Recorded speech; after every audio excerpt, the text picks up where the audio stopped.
اعوذ باللہ من الشیطان الرجیم بسم اللہ الرحمن الرحیم فویل للذین یکتبون الکتاب بایدیہم ثم یقولون ھذا من عند اللہ لیشتروا بہ ثمنا قلیلا فویل لہم مما کتبت ایدیہم فویل لہم مما یکسبون۔ تباہی ہے ان لوگوں کے لیے جو اپنے ہاتھوں سے کتاب لکھتے ہیں پھر کہتے ہیں کہ یہ اللہ تعالیٰ کی طرف سے ہے تاکہ اس کے بدلے میں وہ تھوڑی سی قیمت وصول کرے، بس ان کے لیے تباہی ہے اس چیز کی وجہ سے جو ان کے ہاتھوں نے لکھا ہے، اور ہلاکت ہے ان کے لیے اس کی وجہ سے جو کماتے ہیں۔ صدق اللہ العظیم۔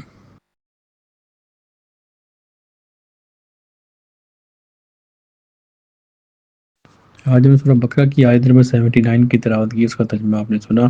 78 میں ہم نے پڑھا کہ اللہ نے فرمایا کہ جو تیسری قسم کے لوگ تھے جو امیون ہیں، جو کہ حقیقتاً کتاب نہیں پڑھے ہوتے لیکن وہ کہتے ہیں کہ وہ کتاب کا علم رکھتے ہیں، تو وہ اپنی طرف سے، اور اللہ نے فرمایا کہ وہ اپنے جو گمان ہے اس کے اوپر چلتے ہیں، اور ان کی جو کیا کہتے ہیں، ان کی اپنی جو آرزو ہوتی ہے، جو اپنی ان کی خواہشات ہوتی ہیں، اس کے مطابق وہ کتاب کو پڑھتے ہیں، تو اللہ نے ان کو کہا کہ وہ حقیقتاً ان پڑھ ہے۔ تو آج جو ہم نے آیت پڑھی 79، اس میں اللہ نے فرمایا کہ تباہی ہے ان لوگوں کے لیے جو اپنے ہاتھوں سے کتاب لکھتے ہیں پھر کہتے ہیں کہ اللہ تعالیٰ کی طرف سے ہے۔ اب یہ بنی اسرائیل کی ذکر چل رہا ہے، اس کی طرف اشارہ کیا گیا کہ ان کے جو علماء تھے بنی اسرائیل کے تورات کے، وہ کتاب کو جو اصل کتاب تھی جو کہ اللہ تعالیٰ کی طرف سے اتاری گئی تھی، اس کو اس کے مفہوم کو، اس کے میننگ کو تبدیل کرتے تھے۔ اتنا انہوں نے تبدیل کیا کہ آہستہ آہستہ جو اصل تورات تھی اس کو بالکل چھپا دیا انہوں نے۔ وہ دنیا کے سامنے جو آگے جو نسلیں ان کی آئیں، انہوں نے جو کتاب دیکھی وہ تبدیل شدہ کتاب دیکھی، تو ان کے لیے اللہ نے فرمایا کہ ان کے لیے تباہی ہے۔ اور کیوں تباہی ہے؟ کیونکہ انہوں نے کتاب کو لکھا پھر اس کو اللہ کے ساتھ منسوب کیا۔ اور آپ دیکھیں کہ یہ ہمارے لیے بھی پیغام ہے امت مسلمہ کے لیے، کیونکہ یہ ان کا جو واقعہ، ان کے جو ذکر کیا چلا آ رہا ہے بنی اسرائیل کا، یہ بیان کرنے کا مقصد ہے کہ جو انہوں نے غلطی کی وہ ہم نہ کریں، یعنی کہ اللہ تعالیٰ کی کتاب کو جو اس کے اصل جو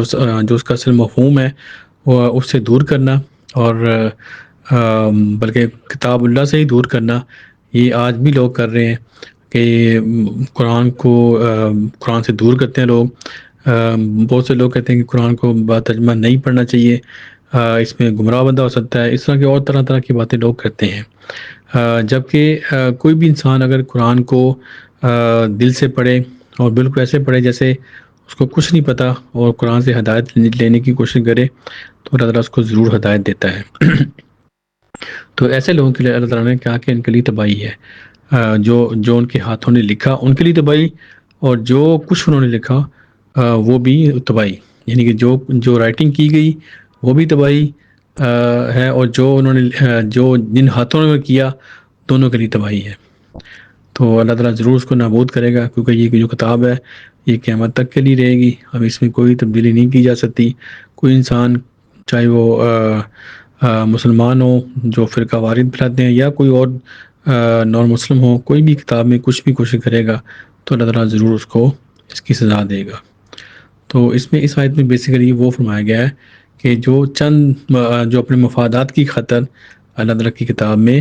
تبدیلی کرنے کی کوشش کرتے ہیں، ان کے لیے بہت بڑی تباہی ہے اور ہلاکت ہے، اور ہلاکت ہے ان کے لیے جو اس سے جو وہ کماتے ہیں، یعنی اس کو جو بھی ان کو بینیفٹ ملتا ہے وہ ہلاکت ہی ہلاکت ہے۔ اللہ تعالیٰ ہم سب کو محفوظ رکھے ایسی ہلاکت سے، اور قرآن کو ہمیشہ دل کی گہرائی سے پڑھنے کی، اس کو سمجھنے کی اور اس پر عمل کرنے کی توفیق عطا فرمائے۔ دعا کہ پوری دنیا میں جہاں کوئی بھی انسان پریشان ہے، اللہ تعالیٰ ان کی پریشانیاں دور کرے، جو بیمار ان کو شفا دے، اور جو اس دنیا سے فوت ہو چکے ہیں اللہ تعالیٰ ان کی مغفرت کرے۔ آمین۔ صدق اللہ العظیم۔ جزاک اللہ خیر۔